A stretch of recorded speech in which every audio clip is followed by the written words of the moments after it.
and that's perfect. So most of you, or many of you, must know that this is the 8th ANCHISE Talk. And you know that those webinar talks, they are aiming at investigating different fields concerning the, new solutions for cultural heritage protection. So we've been speaking about AI, how AI can help protecting cultural heritage. We spoke about nanotechnology. We spoke about the role of antiquities market. We spoke about academia and its research, the problem of provenance research, etc., etc.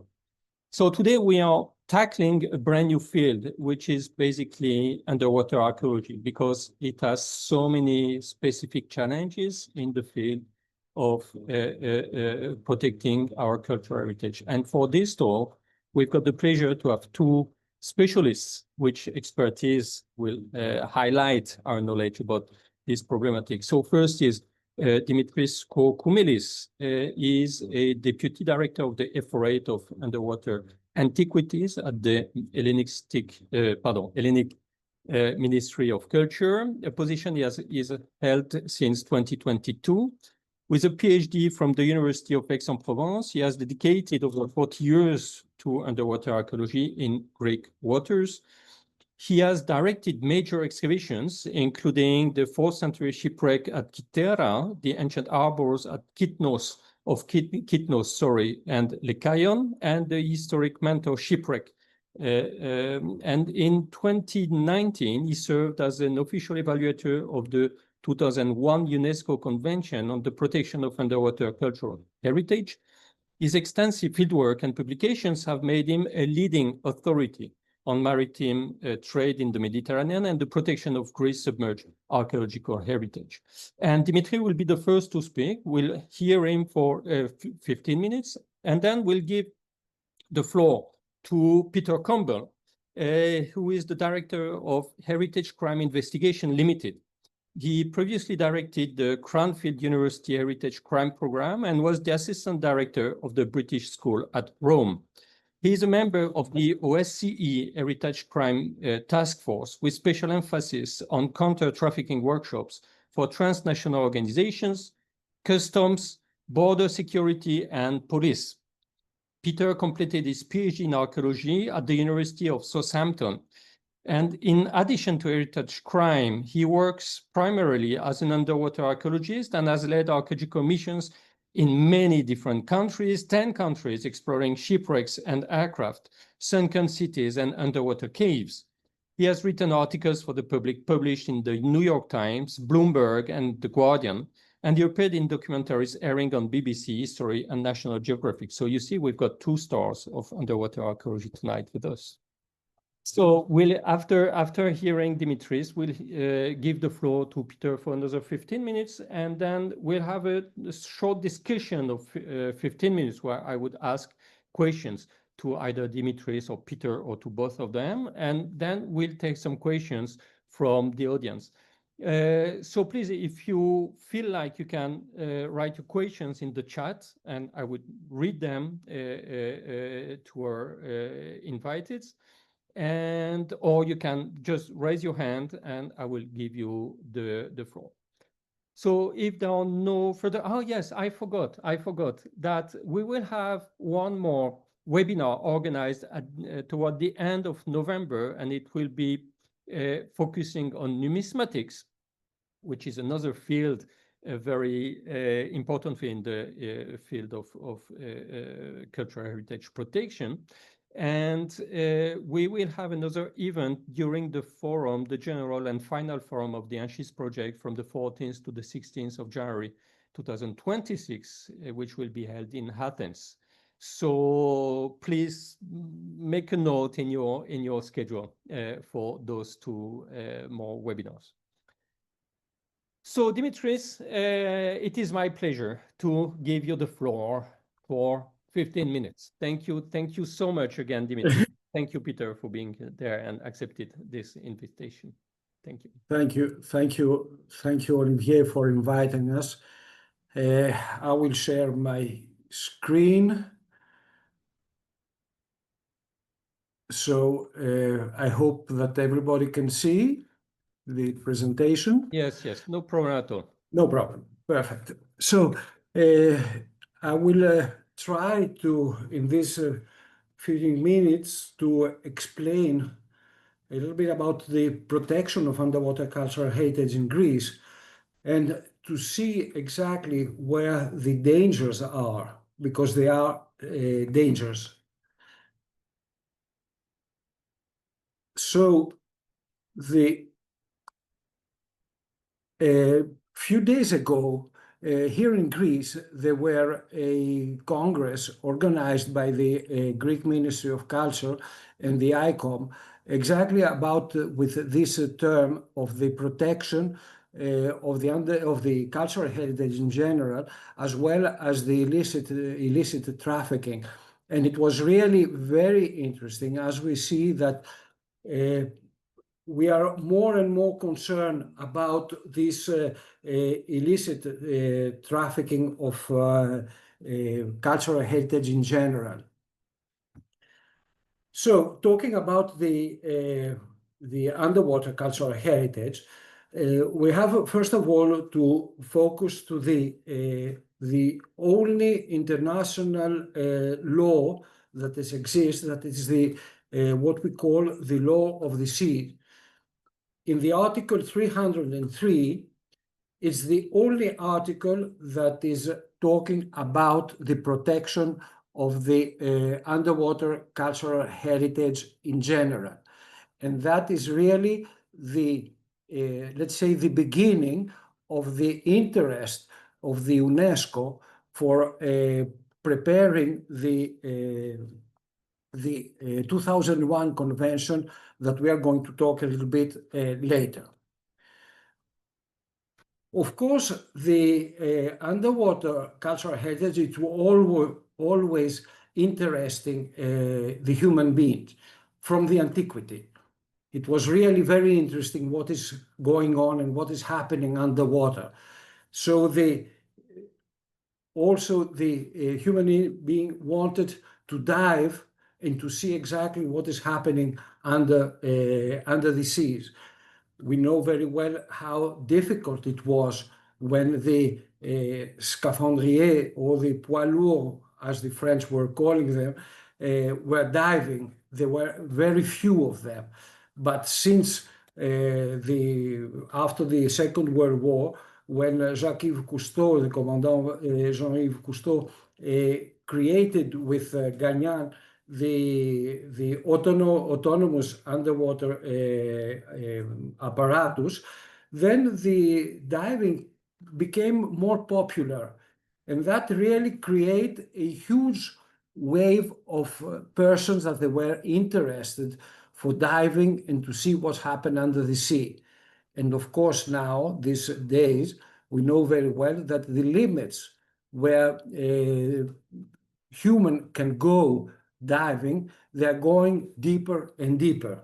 We know now that the possibilities are much more to the depth of the seas. But if we are starting from the beginning, I would like to show you some images for a film from 1955 that it was filmed in Corfu, my homeland, where it was created the first Club Méditerranée. In that film, that is still in the YouTube now, and you can find it and see it, it's called Club Méditerranée Paleokastritsa 1955. You can see there divers bringing up amphoras and in fact making an illicit recovering of antiquities. Since then, the interest of the antiquities and diving is getting really bigger and bigger. You can see films like The Boy on a Dolphin with Sophia Loren and Alan Ladd in 1957, having a real amphora in their hands, as well as this mannequin promoting scuba diving gear with an amphora in her hand or even the president of Russia participating in a, let's say, excavation, as well as diving clubs having names referring to antiquities, such as this scuba diving center called Amphora. So Greece is a land where the protection of the underwater cultural heritage is quite complicated. We have about 6,000 islands and islets in all over the Greek territory, with almost 25% of the Mediterranean shore that is belonging to Greece. So you can imagine that the huge area that we have to protect and to know that it's almost completely impossible. Also, it's not the huge area, it's also the almost 8,000 years of navigation in the Eastern Mediterranean.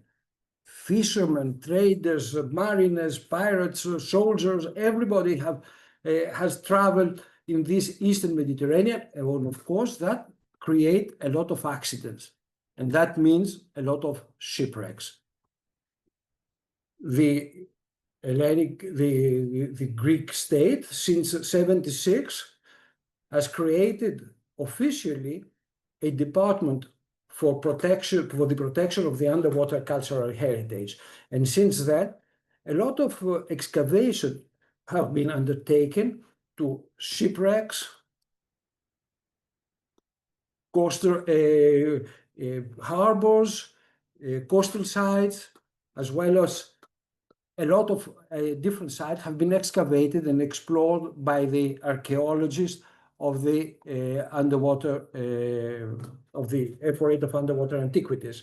I just wanted to show you one of the most recent finds that is a very interesting amphora shipwreck somewhere quite deep, 225 meters of depth, somewhere between the Peloponnese and the Kythera island, the south of the Peloponnese, where about at least 700 of amphoras from Corfu have been found. Exceptionally, this shipwreck is still intact, at least very well preserved, due to the place where it had been found and to the depth. On the other hand, we have quite a lot of affairs of illicit trafficking. Here you can see some images published by the Greek police department showing objects coming from the sea, especially, of course, as always, amphoras, that they were captured by different persons that they don't really have to have in their hand, in their own possession, these kinds of objects. As well as more exceptional objects, such as bronze statues, they have been given to the F08 when the police or even fishermen have found them. So what we have in fact three main problems with the shipwreck. One is the divers, in fact, and especially the divers that they want to find treasure. The things that you remember probably the first image that I show you with this image of Tintin trying to go to a galleon, inside the galleon, and find treasure. The idea of treasure hunting under the sea, it's very often and very easily mentioned. Also is fishermen.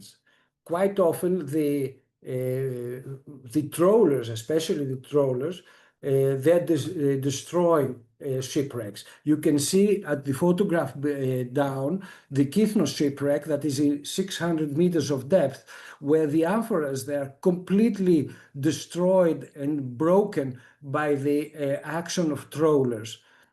And in the Sirna 2 shipwreck, you can see all these kitchenware of the second and third century AD, that they have been disturbed by divers looking probably for something more interesting than pots.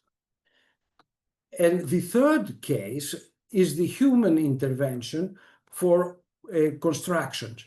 We have a very precise example is at the Paros Island in the beginning of 2000, where the construction of the new harbor of Paros create a huge damage of antiquities that they have been thrown in more ancient times to the harbor, and they have been excavated during the construction of the harbor. And more recently, just the last year, we have located, after an indication of a fisherman, a shipwreck at the Donusa Island in the Cyclades in the depth of 42 meters of the 6th century AD. It's quite well preserved, in fact, but we have remarked some holes in the middle of the shipwreck. And this was probably the action of illicit recovery of amphoras. You can see the holes, I've marked them there, the holes in this tile of amphoras in the seabed. And coming I cannot really say that it's looters that they have been disturbed this shipwreck, but we have at the F48 8 other similar amphoras that we found at the shipwreck, that they have been found in houses of sponge divers at Kalymnos. So there are a lot of possibilities that sponge divers have already visited this specific shipwreck. And also we have some international well-known example, such as the affair of the Nuestra Señora de las Mercedes in the Atlantic Spanish coast between the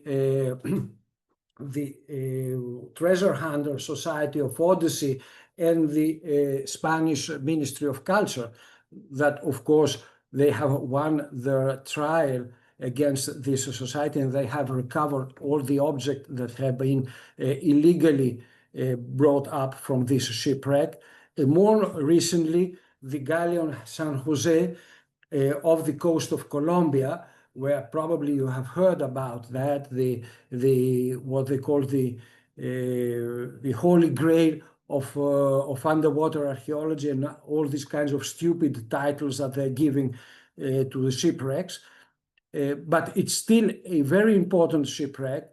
And unfortunately, what we have as the archaeological community is to protect and to undertake the excavation with the normal scientific procedures. And we cannot say that in the other countries they don't happen in similar affairs.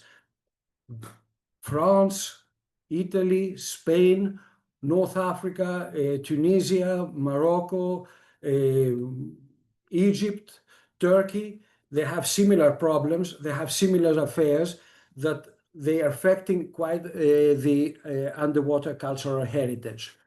Here in Greece, we have at least the chance to have a strong legal framework. The Greek state, since the creation of the recent Greek state in the beginning of the 19th century, the convention included an article about the protection of antiquities. Since then, all the change and all the conventions of the Hellenic Republic have including an article specific for the protection of the cultural heritage in general, including also the cultural heritage of the sea. Also, we have some specific laws that they are for the cultural heritage, as well as ministry decision that they are protecting the recent shipwrecks, as well as the declared archaeological sites all over the Greek territorial waters. And also we have the international laws, such as the Law of the Sea, the well-known UNCLOS, as well as the 2001 Convention of the UNESCO that, well, I'm not going to pass a lot of time, but you can easily find some details about what the UNESCO Convention include to his articles about the protection, the in situ preservation, the no commercial exploitation, and the training and information sharing of the underwater cultural heritage. In these two banners of the UNESCO, what we will see tomorrow, imagine if it will be still there, I think that is really what we have to have in mind for the protection of the underwater cultural heritage. That is a cultural heritage that is ephemeral, that is vulnerable, and that it must be protected. Finally, I'm closing my short intervention. I hope that I am in time. With this Article 303 of the UNCLOS, and I really think that probably the role of the UNESCO is exactly that, is to push the state, the member state of the UNESCO and of the United Nations also, to have their own competent authorities, their own legal framework exactly for the protection of the underwater cultural heritage that is really very, very vulnerable and very easy to be touched. Finally, I wanted to show you this photograph that is coming from our excavation at the Mentor Shipwreck to show you that the underwater cultural heritage is a difficult archaeological specialization, because we are also interested to accidents, but in the same time we have the pleasure and we have very, very nice images. Thank you very much, Olivier. I have finished. Thank you very, very much, Dimitris, for this really, really interesting presentation. I've got so many questions to ask you, but first I'm going to give the floor to Peter. Peter, could you please share your screen? Yes, thank you.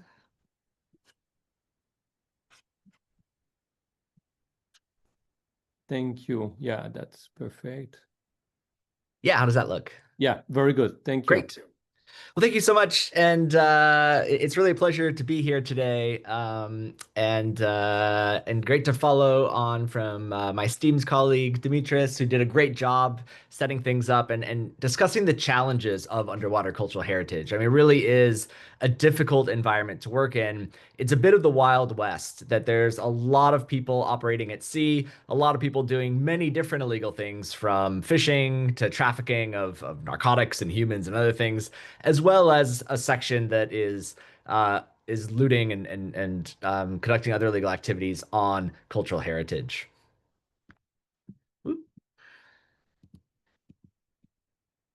There we go.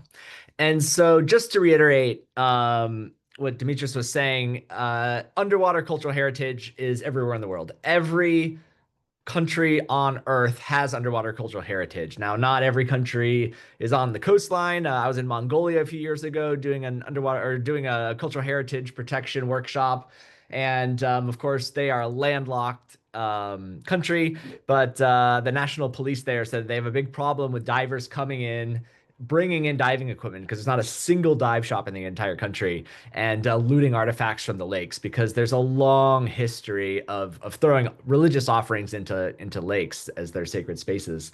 And actually, Lake Kotzebue is the first marine protected area, because Genghis Khan actually said that nobody should defile it.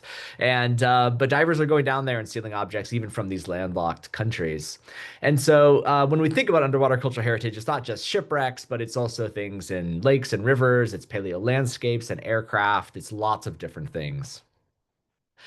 Now, when we talk about heritage crime, really what we're talking about, it's a bit more of a challenge than many other forms of crime because it's an umbrella term. It covers a wide range of behaviors. So, of course, looting and theft, but also things like arson and antisocial behavior and things that kind of you may not traditionally think of. Now, that's good and bad in that when we're pursuing these cases, there's lots of different things we can use, but then also there's lots of prosecutors out there who don't think it's as serious. And I think many of you who have spent any time on heritage crime will realize that you'll hear about a case of a theft or looting and something, and then prosecutors don't take it forward, or the criminal gets a slap on the wrist. And unfortunately, this is very common when it comes to cultural heritage crime. Now, one of the only studies that's really been undertaken to understand the scale of heritage crime was this 2012 study in England, just focused on England, and it tried to quantify how many heritage crimes there were. And they identified 75,000 annually, or 200 per day.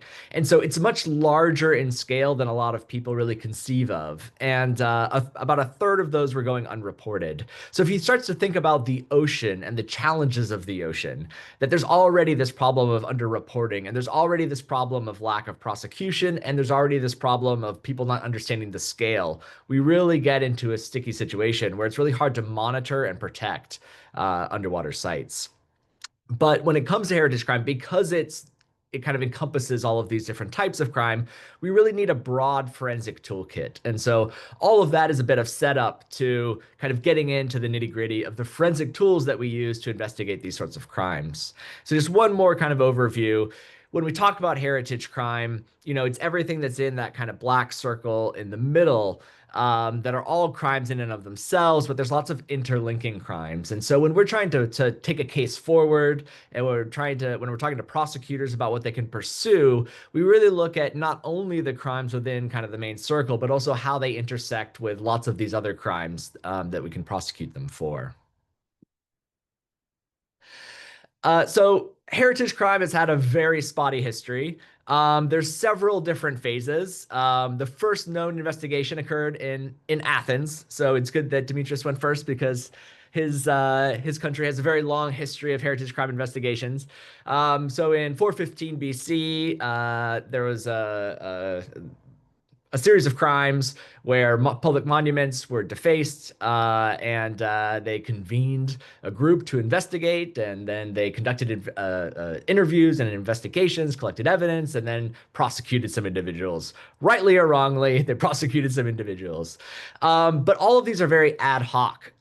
This includes all the way up into the modern period with the Mona Lisa, which was stolen from the Louvre by Vincenzo Peruggia. Kind of crimes would occur, people would investigate, but then they were kind of general investigators who worked on major crimes and other things, and they would come in. But only in kind of recent years have we seen kind of a toolkit and knowledge and kind of a theoretical framework really form into where heritage crime is itself its own field. And so when most of what we see when we think about underwater looting, it's feeding the illicit antiquities trade.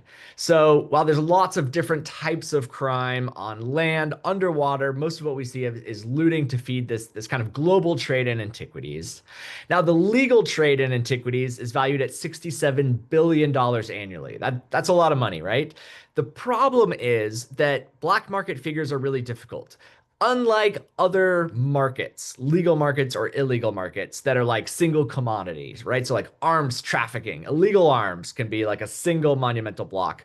The problem with antiquities is that a lot of the illegal market is laundered and made clean onto the legal market. And so a big part of that 67 billion must be illegal objects laundered onto the legal market. And that's because there's not enough pre-1970. If we think about the 1970 UNESCO Convention on Cultural Property, there's not enough pre-1970s private collections being sold annually for the scale of objects that we see being sold to feed the annual market.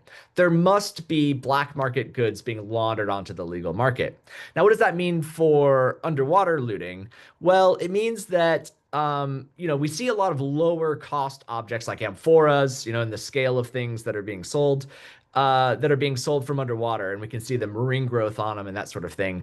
But really, we also see a lot of the high value bronze statues coming from underwater deposits. And this is because you just don't get bronze statues that survive on land. If they were on land, often they were melted down. I mean, the money was literally made from bronze, and they were kind of melted down and reused for other things. So a lot of the best surviving bronze statues come from underwater. And so when we see these appear on the market, often they're from underwater sites.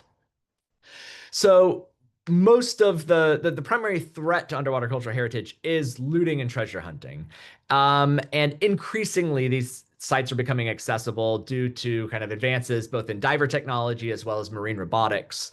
And law enforcement has not kind of grown to match that. So a big part of what I do, as I'm going to get into in a moment, is training police, training other groups that work at sea to understand the types of crimes that occur. Now, for forensic methods, what we have are kind of a variety of methods. So that we can apply to sites on land as well as underwater. And so, of course, we have crime scene investigation. Everybody loves CSI. And this is where you visit the crime scene and collect evidence of the damage that's been done. And this is something the Spanish did with the Mercedes site when they went back and visited the site to try and understand the scale of damage from recovering all of the precious metals that was done by the treasure hunters. There's also material characterization. So this is where you have an object. In some cases, you don't know if it's real or if it's fake. Shipwreck porcelain has been a popular commodity in the past, and it's even led to like fakes and forgeries. And so Chinese porcelain is an area where there's a lot of material characterization work that's done to identify if things are genuine or if they're not. Mechanical matching. There was a wreck in Sardinia where some British divers stole a toilet from a wreck, brought it back to Britain, and then the Metropolitan Police kind of went and they looked and they tried to identify if it was stolen after it was reported. And in fact, by mechanically matching, you could identify that it had been stolen, that was the matching toilet. These sorts of things, it's very common, very kind of analog, but very effective. Sometimes you have kind of a hole in the ground and an object can fit right into it, and then you know that it came from that. It can be very precise. So very, very analog, but very effective. Ecology and soil science, also entomology, study of insects, microorganisms. The picture on the right are diatoms, and this is actually a really great method for identifying if objects have been stolen from a specific location. There's often like a fingerprint of diatoms, microorganisms, soil that cling to objects, and that includes underwater. And so in the Prince de Conti case, which is the image on the lower left, the photographs that were found together with these gold bars, they were on Antiques Roadshow. The owner claimed that the gold bars came from off the coast of Africa and therefore legal, but in fact they came from France, and the flora and fauna underwater on that site showed that it was in fact from France and not from Africa. And so these ecological methods are really effective. Ballistics and explosives are something that we use a lot for stuff on land. I thought I would mention it. So like with Islamic State, this has been an area where we've been using these techniques, but I'm not, people do dynamite wrecks often. It's very common. From the 1950s and 60s on until today, people will dynamite, especially amphora wrecks, in order to try and get gold and other precious objects they think are inside the amphoras. Is the fastest way to break them apart, though I haven't seen a case of somebody using forensic explosives on a case like that. And then the big thing is digital. So digital forensics is really a huge area these days, and it's 95% of all cases these days have a digital component. So criminals will take photographs of themselves, they'll take photographs of the objects, they'll send text messages, they'll try and sell things online. All of these things leave a digital footprint. And so in most prosecutions these days, we have some sort of digital element that's involved, including HMS London. The individual who was prosecuted for that took pictures of himself with the objects as they were coming out of the water. So one of the groups that I work with is the OSCE, the Organization for Security and Cooperation in Europe. They formed this heritage crime task force, and this is kind of the biggest game changer in the last 5 years in terms of heritage crime. They're very much a facilitator. So they are based in transnational threats.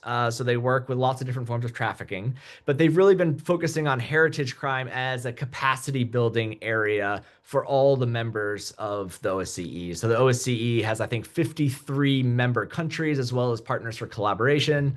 And they're kind of spread all over the globe. They're the world's largest security organization.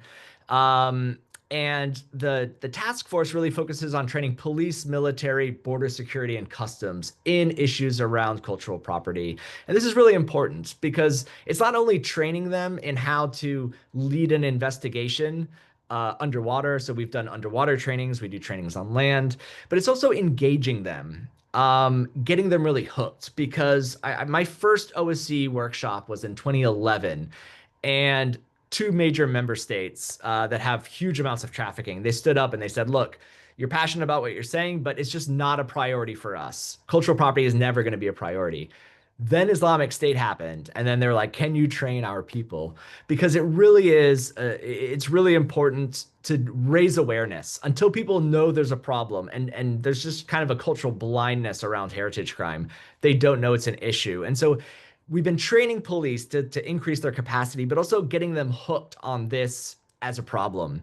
And as soon as they learn about it, they start recognizing it. And so these police have gone out and led their own investigations, finding problems in their countries. And I think we're up to $20 million in assets seized in investigations just from the Heritage Crime Task Force trainees over the last 4 or 5 years. So it's an incredible amount. Just getting police cognizant of these problems, and then they will lead their own investigations because they have powers and resources that cultural managers don't.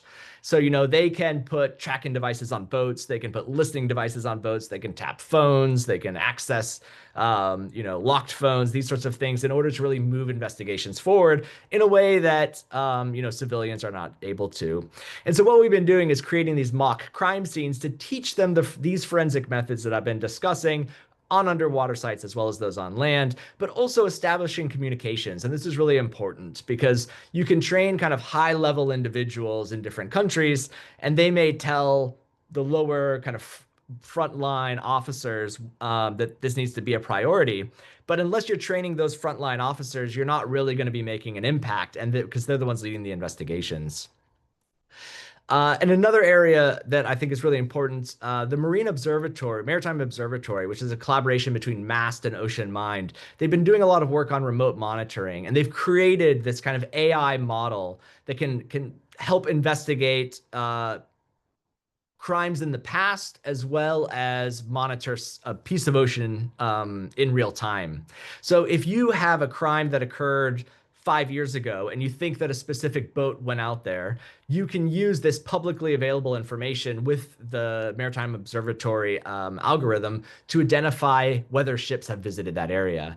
Similarly, if you're concerned about looting of a site because it's newly discovered and it might be at risk, you can turn this on and it will flag and let you know if there's any ships behaving kind of out of sorts in odd behavior. So it kind of learns what ship behavior is in that area, what fishing looks like, what ferries look like, what diving boats look like. And then if somebody passes over a shipwreck or a sunken city and they're behaving very strangely, like they're trawling in an aberrant way, it'll flag it up and send it to the Coast Guard and let them know.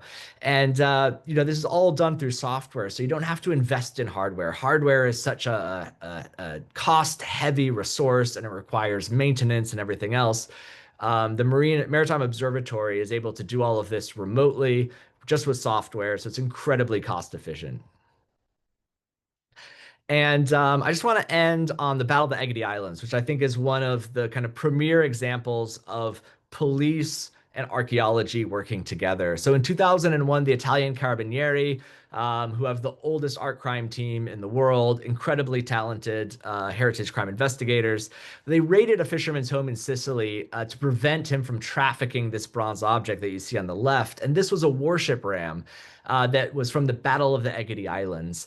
This is the only known ancient naval battle that's ever been found. And that's because the Carabinieri seized this object, shared the information with the Sicilian officials, who then promptly started a large-scale collaborative survey to locate the battle site. And it's literally rewriting history books. And now we know what these ancient naval battles look like on the seafloor, very different from kind of merchant ships. And so we can go find more of them. So it really is changing everything that we know based on this criminal case.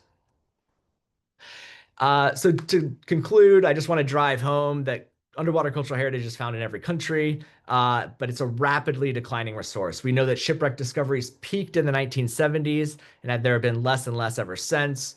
We know that there's widespread looting in the 1970s. This was reacted to with legislation, both national and international, that led to some protections, but we know that there's still risks for these resources. And I think, this is really driven home by this comparison of these two statues. So these are two statues that were found in the Adriatic Sea. The first one was found in 1964 by fishermen. They illegally brought it into Italy, buried it in a potato patch, waited for a buyer, trafficked it to Switzerland, and then trafficked it to the United States, where it's on display in the Getty Museum, where it is on display as a work of art. So people can visit it and they can admire it for its artistry. If you compare this to this statue that was found in Croatia, the Apoxiomenos, was found in 1996. It was reported to the officials and it was properly excavated.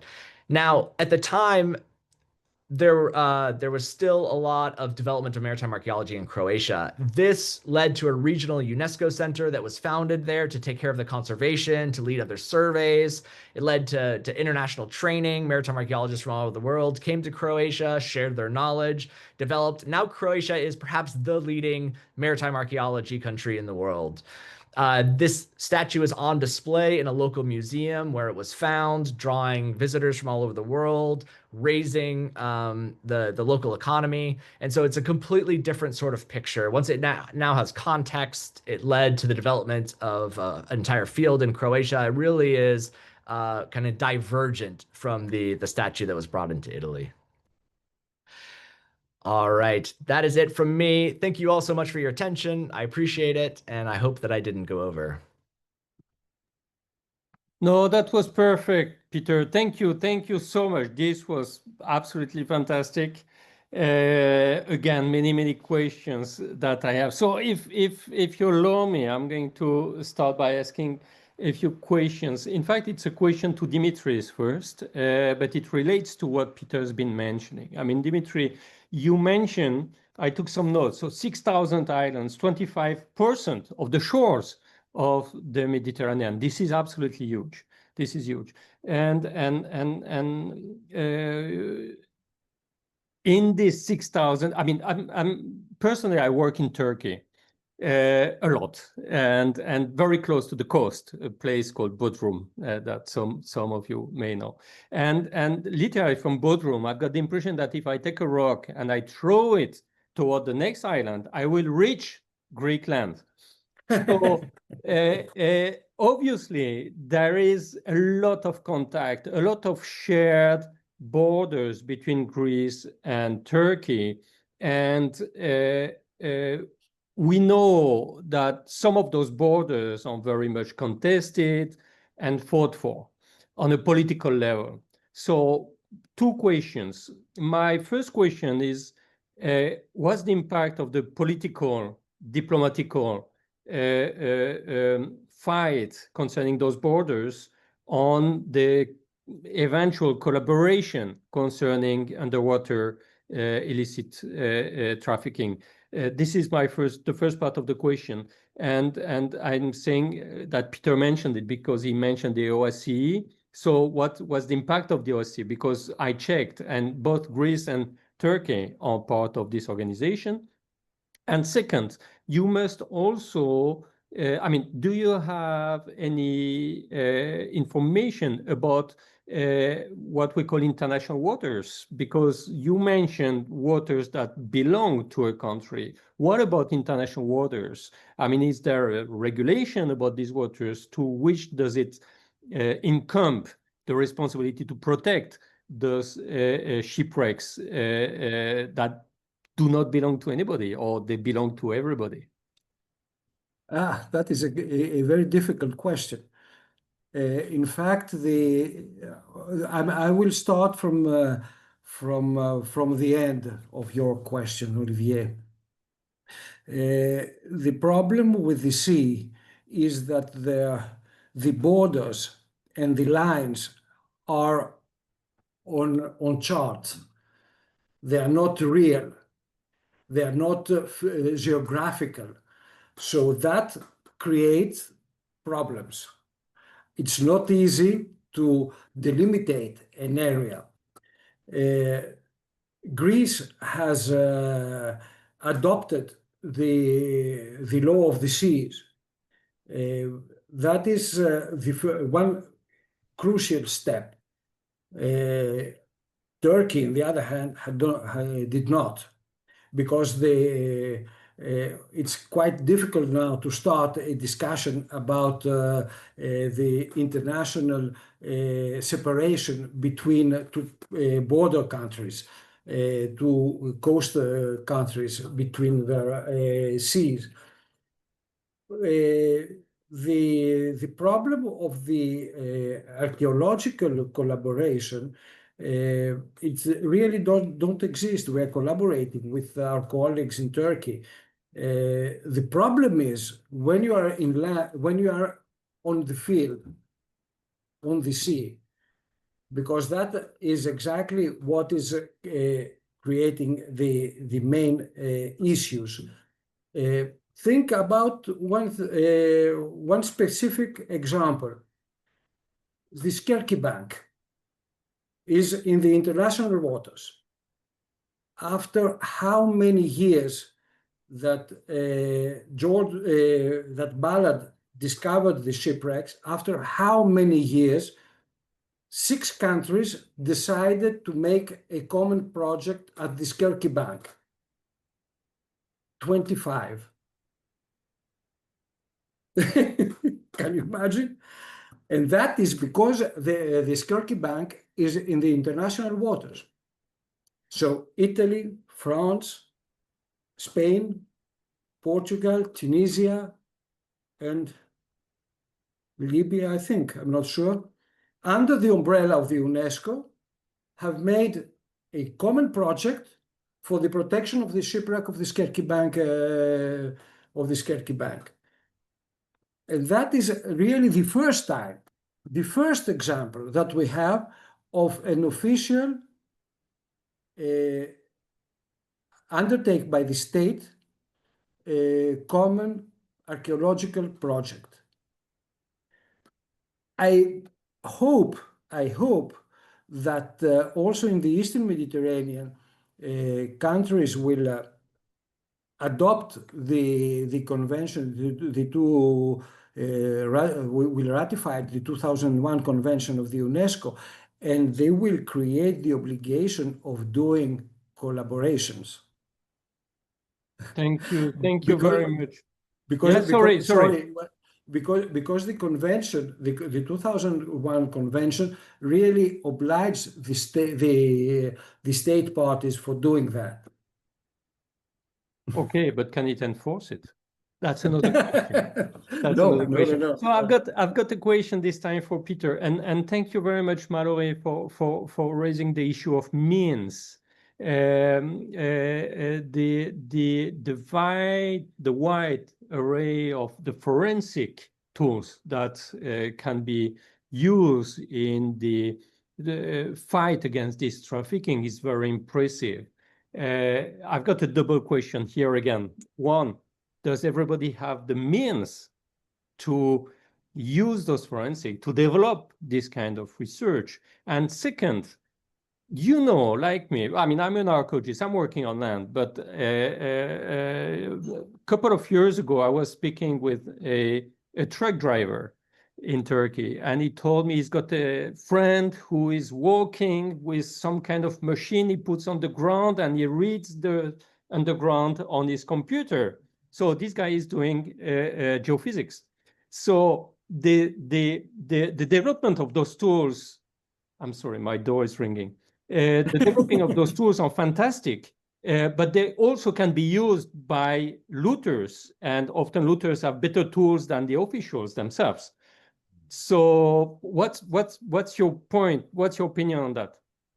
Yeah, absolutely. Not everybody has the means, not everybody has the tools. And that's really why I think the OSCE task force has made a big difference, is because it's about sharing knowledge and sharing tools, because not every police force is going to have the time or ability to do forensic explosives, for example, but another group might. And so kind of sharing that information in that capacity kind of brings costs down, and then also doesn't require different groups to specialize. Certainly, underwater cultural heritage is not the top priority of, say, a landlocked country. I won't name any in case they have some really important underwater investigators. But it's not the priority of some countries, but it is of others. And so sharing the load and sharing the knowledge really is quite important, because it is expensive. It's not a priority in a lot of places, but if we can kind of share that information in that capacity, it makes it a lot easier. Yeah. And Oh, Olivier, your mic. one just thing to add to what Peter was saying is exactly that. Can you imagine that the law of the sea of the UNESCO has only about 400 articles? Only one article is regarding the underwater cultural heritage, and it was a huge battle during the meeting for the preparation of the text of the convention at Montego Bay in Mexico. It was a huge battle to include this mention to the cultural heritage, because nobody wanted, nobody really, I'm really saying that very seriously, nobody wanted to add a measurement for the protection of the underwater cultural heritage. The only thing that it was interesting for the law of the sea was the under the seabed, all the petrol and gas and other, but nobody was interested to the underwater cultural heritage, and especially from the west coast of the Atlantic. I don't want to mention specific states. I think we got it. But that's a very good point. I mean, we see that there is, I mean, this last decade, there is a huge development of the waters. So the Mediterranean in particular is seeing massive infrastructure projects with cables, pipelines, offshore wind farms, and fish farms. And so how do we make this economic interest work with the protection of cultural heritage? What do you think could be the process? By law. By law. Okay. Yeah. Okay.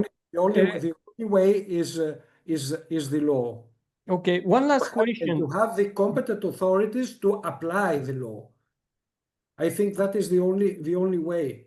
Okay. What another question? Another question to both of you, and then I'll leave the floor to anybody who want to ask a question. Please ask your questions in the chat if you want. Otherwise, I will just give the hand to anybody. About the value of those shipwrecks. Sometimes, I mean, it's there is a big work done for concerning illegal goods, I mean, illegal trafficking, to be brought back to the original country and brought back to the museum. And we see in the papers, and you show some of them, I mean, the officials, they say, okay, look, we brought back this statue and it has a value of $8 million, okay? And we brought it back. So we're so proud about it. It makes me so angry when I'm as an archaeologist, because if you tell the world that this tiny statue is $8 million, then everybody is going to start digging their own garden. So the question is, would there be a way to make those sites shipwrecks more valuable as they are where they are rather than sold to a museum. Sometimes a good idea is, because you say, I mean, tourism is one of the big risks. I mean, treasure hunters, okay, they've got 2 weeks holidays, they just learn diving, and then the local guys say, oh, okay, I can show you a shipwreck, interesting, and then they want to bring a souvenir, of course. What if we make those sites so visible that they would be protected by the locals, because the locals would make money out of it, not money by looting, but money by bringing people to show them how beautiful, how interesting it is. I mean, that's what do you think? Yeah, absolutely. Yeah, I think you've kind of identified a tension that exists within kind of the nature of prosecution of crime and archaeology, which kind of are at different ends. So in order to prosecute a crime, as well as like process a repatriation, there has to be a monetary value attached. Like it speaks to the level of the crime. And so a prosecutor and police will need to know the value in order to move a case forward. As archaeologists, we say, you know, this is of inestimable cultural value. It means more to the community, you know, like, so it's difficult because, you know, also like the increase in value is also tied to its value to the local community. So, I mean, it's very difficult, very difficult.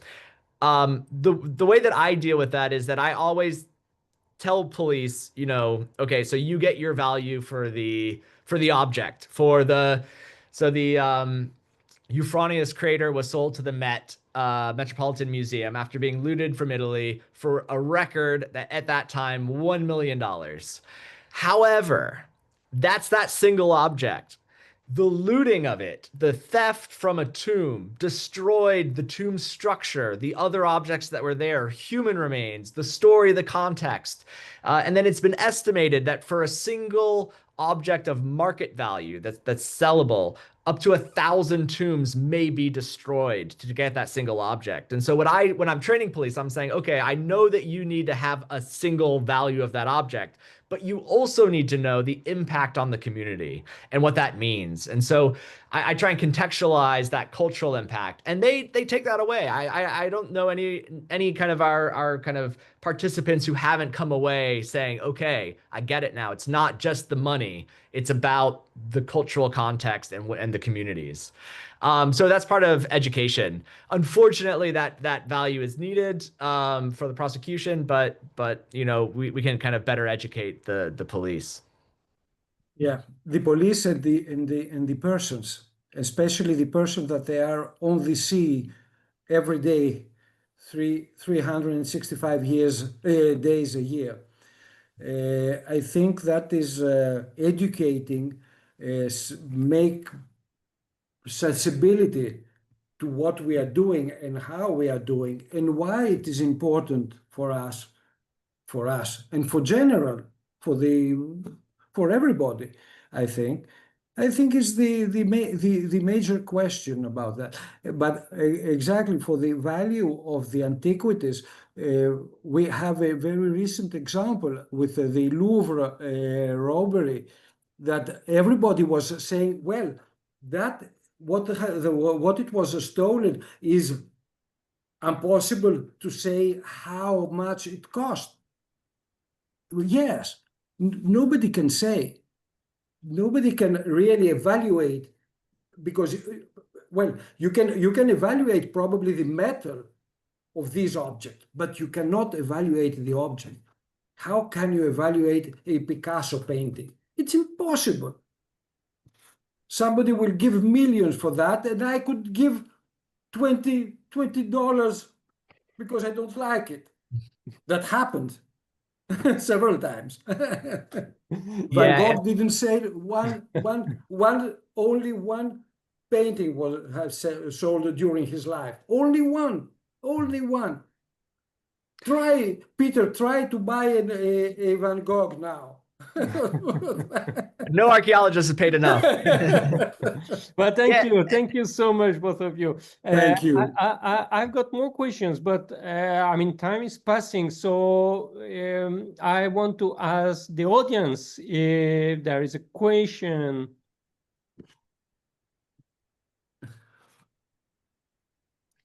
No question? Well, if I may. Yes, of course, please, Edward. Yes. Good afternoon or good evening to all. Thank you so much for organizing such an interesting talk. And of course, we are deeply concerned by what you say. And of course, I agree 100% with all the arguments and examples shared. I used the chat, but we are at UNESCO expecting so much the ratification by Greece. It would be such a strong signal sent to the international community. You know that Greece is really a leading state in the protection of cultural heritage, especially archaeology, terrestrial archaeology, but also underwater archaeology. And having Greece with us, I mean, among the 81 state parties to the 2001 convention would be really an asset for all of us. And of course, Turkey and UK, we heard that UK is also working on its ratification.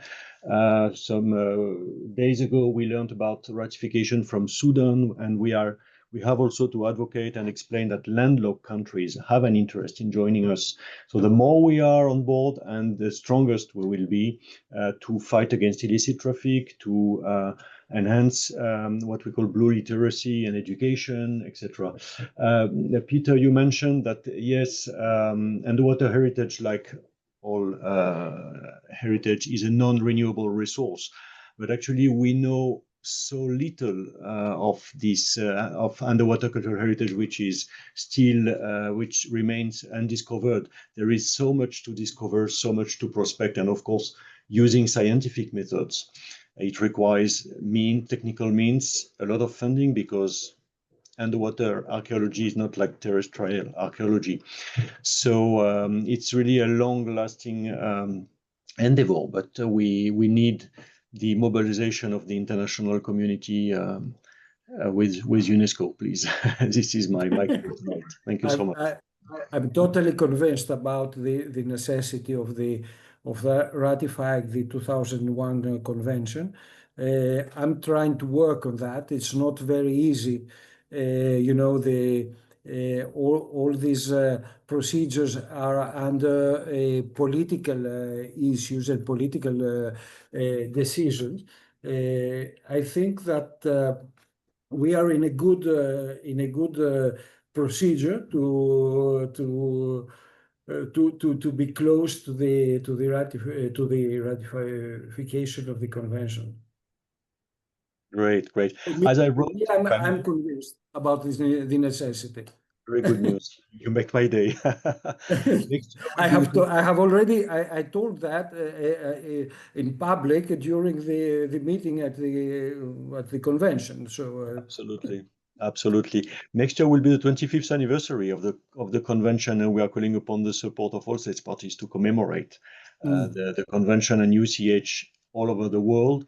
And the General Conference of States Members of UNESCO is starting today in Uzbekistan, in Samarkand, and there is on the agenda the proclamation of the first International Day for underwater heritage. So we hope it will also raise the awareness and contribute to a wider ratification of the convention.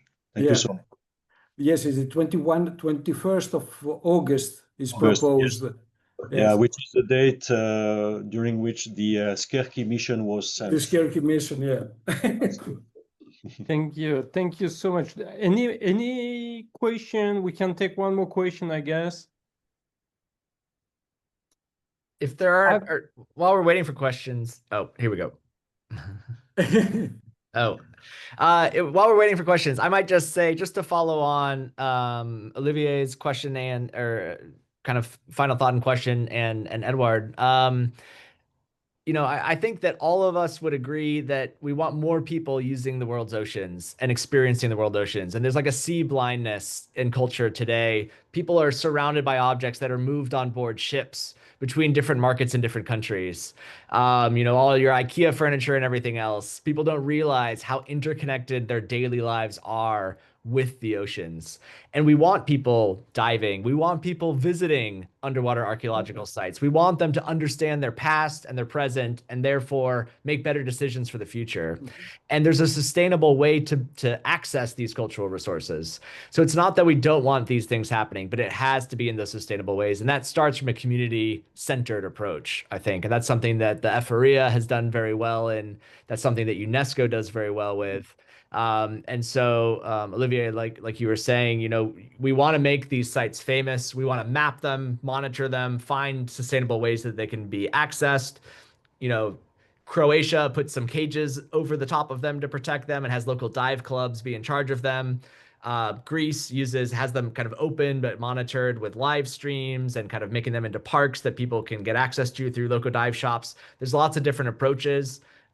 There's no kind of one correct answer, but there's good ways to make these resources accessible and to get people more engaged with the oceans. So yeah, we don't want people to stay out of the water. We want people in the water and recognizing the importance. Yeah. Well, thank you so much, because that was the last question I had in mind. Because we cannot, of course, police every single shipwreck that we know of. And we will discover more, so it's going to be even harder with the years and time passing. So the question was, how do we pass from law enforcement to local stewardship? And if you had any ideas about things that worked. So thank you very much, Peter, for these very, very interesting examples. Dimitris, do you want to add anything? And then I see Marco popping out, so he's going to throw us a wood in the room. Please, Dimitris. Look, I think knowledge is it's exactly the way of protection. The only way of protection is to show things, to explain things. So the way that we are going to do it, exactly what Peter was saying, is that different countries have different approaches.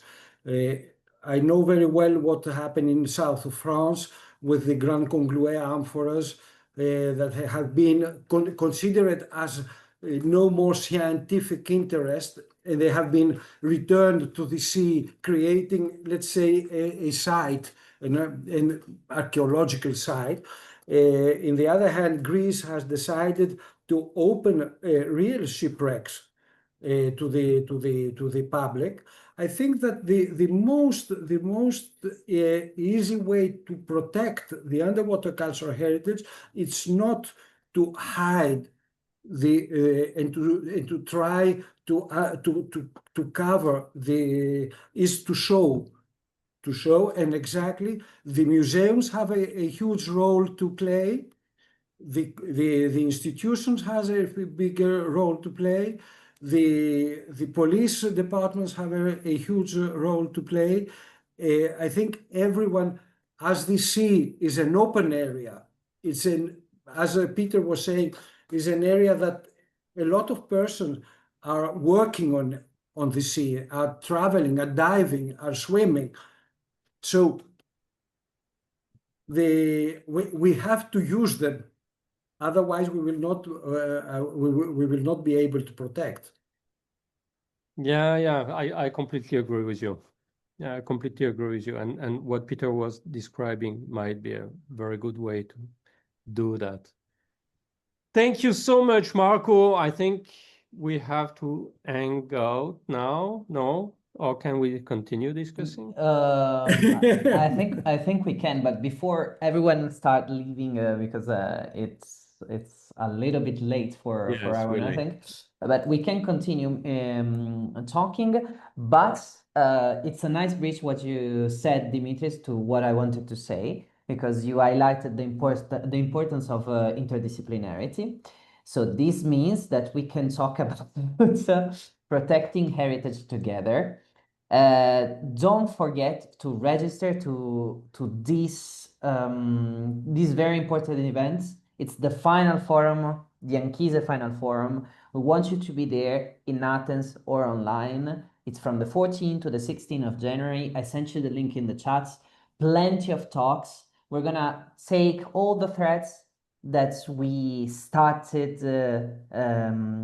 during the whole project, and we're gonna put them together and having a concrete plan also for the future of protecting heritage together. So, thank you very much, Peter and Dimitris. Thank you so much. This was really, really interesting. And not only to listen to you, but also to make your acquaintance. Thank you so much. And I hope we'll see you in Athens. Yep, we will be there. I will be there. I don't know, Peter, where are you going to be? I don't know if I'm going to be there, but I'll be there. I'll be there online at least. Yes, Peter is going to be connected the whole time online, of course, the 3 days. Thank you. Thank you so all. much. Thank you very much. Thank you very much again. And see you very soon for the next episode of the ANCHISE Talks. And thank you very much, Olivier, for animating this session. My pleasure. A wonderful job. Thank you very much. Thank you, all of you. Bye-bye. Have a nice night, you all. Thank you very much. Thank you.